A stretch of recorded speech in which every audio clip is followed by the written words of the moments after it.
Hello, good morning sa inyo mga kapatid. Magandang umaga. Salamat sa Panginoon muli na binigyan tayo ng kapahingahan sa gabi. At salamat sa buhay muli na binigay niya. Tayo muli magdi-devotion this morning at isang verse na naman ang ating babagtasin.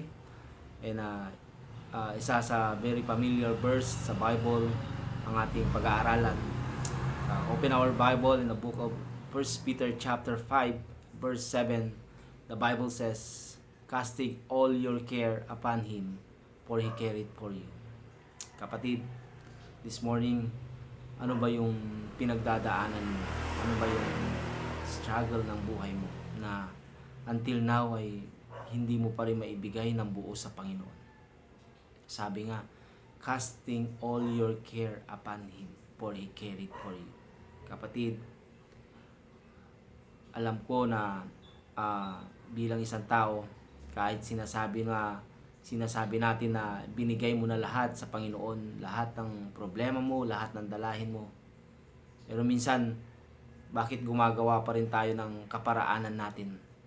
Bakit hindi natin ibigay sa Kanya talaga lahat? Kasi kung talagang sinabi mong ibinigay mo lahat, dapat hindi ka na gumagawa ng paraan mo. Dahil lahat naman ang ginawa mo, kung ikaw may pinagdadaanan, ginawa mo naman lahat. Pero nandun pa rin. So each time na ibigay mo talaga ng buo, na 100% sa Panginoon, at magtiwala ka sa Kanya. Kaya nga, casting all your care upon Him. Sabi niya, all, hindi isa lang. So lahat dapat ibigay mo. Unang-una, ibigay mo sa Kanya lahat ng burden mo. Ibigay mo yung tiwala mo. Ibigay mo na huwag kang maging double-minded. Huwag kang gumawa ng kung anumang paraan na gagawin mo pa dahil ibinigay mo na ito. Ibig sabihin, kapag ibinigay mo sa Panginoon, wala ka ng karapatan.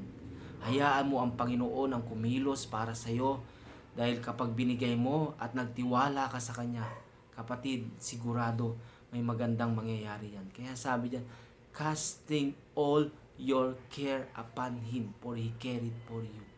Kapatid, anuman ang dalahin mo sa buhay, anuman ang trials mo sa buhay ngayon, kung matututo lang tayo na ibigay talaga sa Panginoon ang buong buo ang tiwala natin sa Kanya, ay walang imposible sa mga pinagdadaanan natin, magiging magaan.